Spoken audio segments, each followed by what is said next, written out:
ডিবির জনাব হারুন আর রশিদকে বদলি করে দেওয়া হয়েছে। তাকে বদলি করে দেওয়া হবে এটা আসলে বোঝা যাচ্ছিল গত কয়েকদিন থেকে। সর্বশেষ 14 দলের সাথে যে মিটিং হয়েছে, প্রধানমন্ত্রী ছিলেন সেখানে, এবং সেখানে অনেক পত্রিকা নিউজ করেছে যে প্রধানমন্ত্রী নিজেও একটা হারুন আলোচনা হিসাবে এসেছিলেন এবং তিনি ঠিক করছেন না, এবং প্রধানমন্ত্রী এগ্রি করেছিলেন এবং তাকে সরিয়ে দেবেন এরকম বলাও হয়েছে। কিছু কিছু পত্রিকা এরকম নিউজ করেছে। তো তাকে সরানো হবে বোঝাই যাচ্ছিল। কেন সরানো হবে সেটা নিয়ে খুব চমৎকার একটা রেফারেন্স আমরা পেতে পারি ম্যাকিয়াভেলির দ্য প্রিন্স থেকে, সেটাও একটু কথা বলবো। এবং হারুন সাহেবকে নিয়ে যতটা আলোচনা হচ্ছিল, আরেকজন খুবই আলোচিত, বলা ভুললো, এরা কুখ্যাত সব, ভালো কিছুর জন্য আলোচিত হন না, যারা বিপ্লব, তাকেও বদলি করা হয়েছে।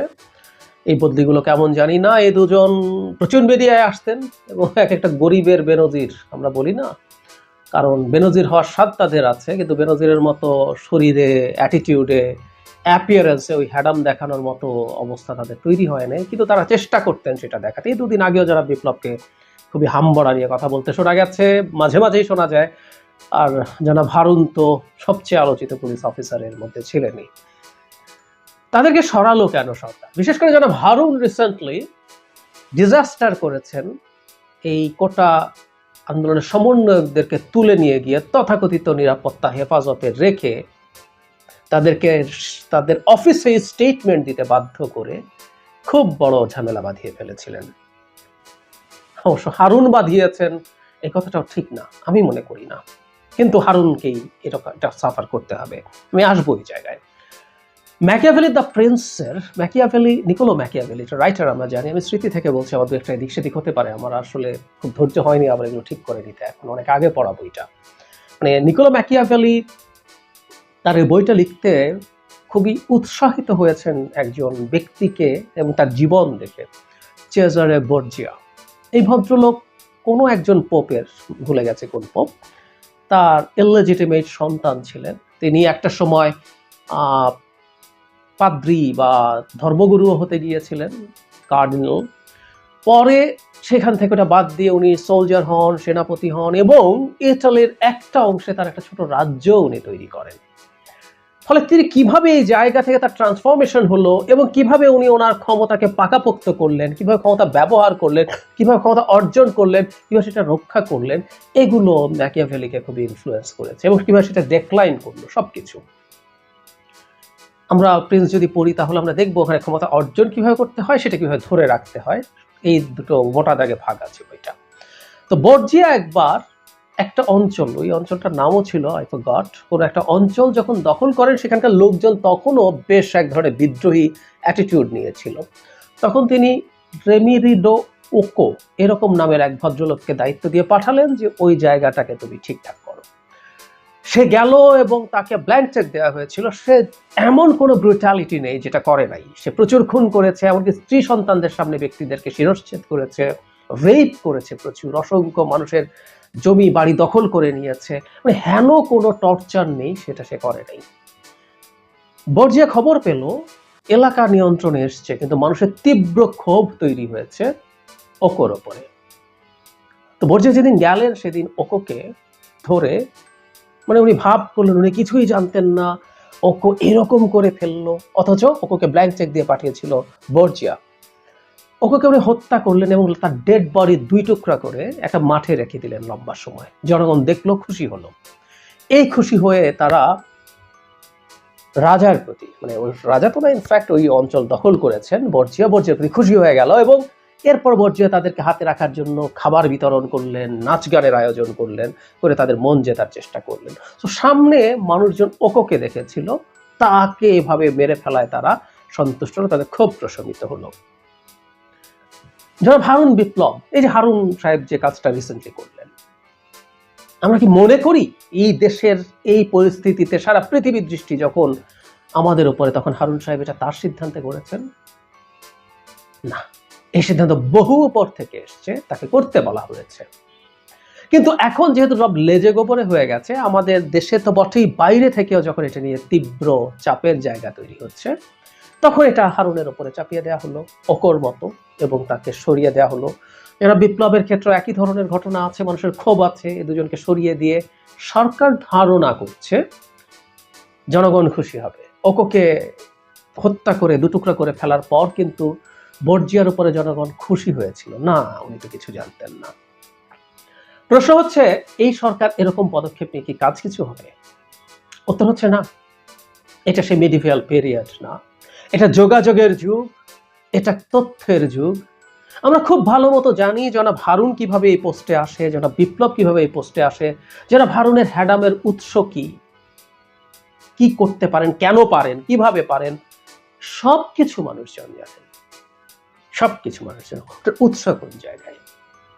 সুতরাং এই পদক্ষেপ নিয়ে আখেরে কোনো লাভ হবে না। সামনে দুজনকে আমরা দেখি, কিন্তু এই দুটো নিয়ে আসলে নন্দঘোষ না, নন্দঘোষ আরো অনেক উপরে, আরো অনেক বড়। সরকারের কেন্দ্রীয় সিদ্ধান্ত ছাড়া এরা যা করে বেরিয়েছেন সেটা হবার কোনো কারণ ছিল না। তাই আমি বলতে চাই, বদলি টদলি করে কিছুই হবে না। আমাদের হয়তো ওই বিরক্তিকর লোকটা জনাব হারুনকে সকাল বিকাল ক্যামেরার সামনে এবং আধিক্যতাগুলো দেখতে হবে না। ওর কিছু হয়েছে, একজন আমরা দেখি যে শোবিজের লোকজন এটার থেকে পান থেকে চুন খসলে থানায় যান না, হারুন সাহেবের কাছে যান, এসে আবার কথাবার্তা বলেন, নানান কিছু বলেন, হারুন স্যার করেন। রিসেন্টলি একজন লিরিসিস্টকে, অভিনেতাকে আমরা দেখলাম হারুন স্যার করছেন।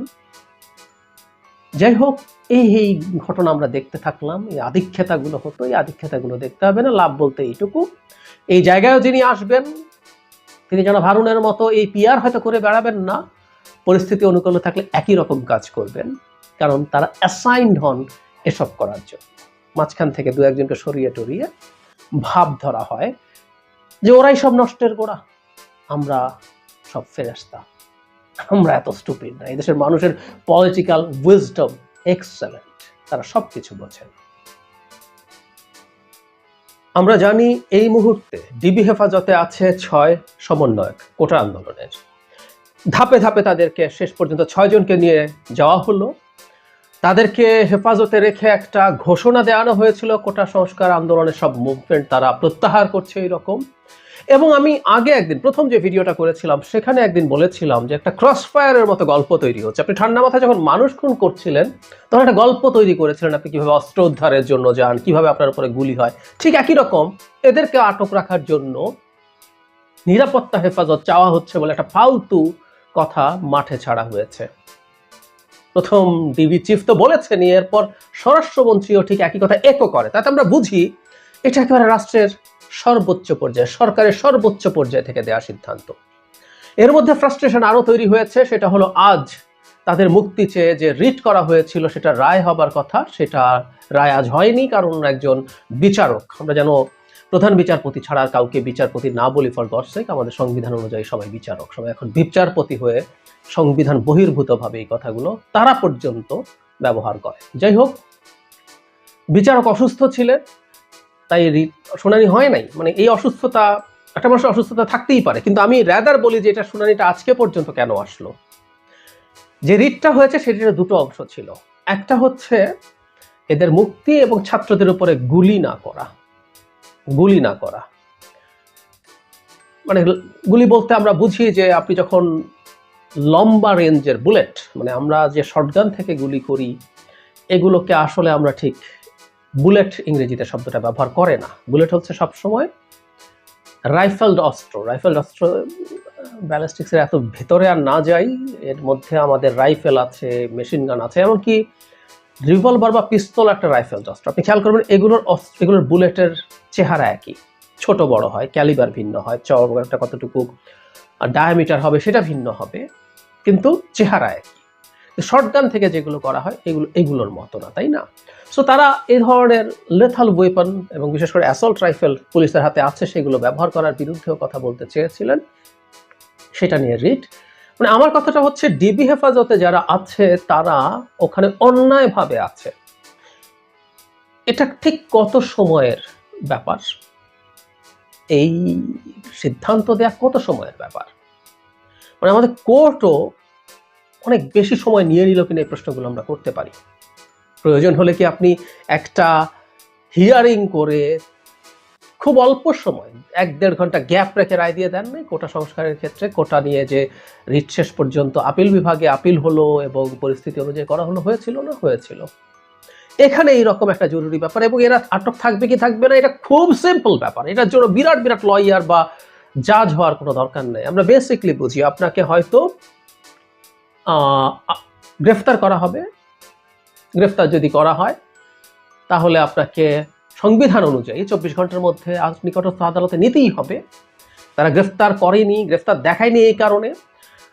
আরেকটা উপায় এতদিন ছিল তাদেরকে গুম করে ফেলা। 6 জনকে গুম করে ফেলা আসলে তাদের জন্য কঠিন ছিল, 6 জনকে গুম করা যায়নি। এবং তার সাথে জরুরি কথা, যেহেতু আপনি তাদেরকে যে স্টেটমেন্ট দেওয়াতে চেয়েছেন, তাই তাদেরকে এই নিরাপত্তার কথা বলছেন। অথচ তাদের সাথে বিশ্ববিদ্যালয়ের শিক্ষকরা দেখা করতে গিয়েছিল, প্রথম দিন তাদের অভিভাবকদের সাথেও দেখা করা সুযোগ দেওয়া হয়নি। এরপর যখন তাদেরকে দিয়ে স্টেটমেন্ট দেওয়ার পর তীব্র শোরগোল হলো, তখন অভিভাবকদেরকে দেখা করতে দেওয়া হয়েছিল।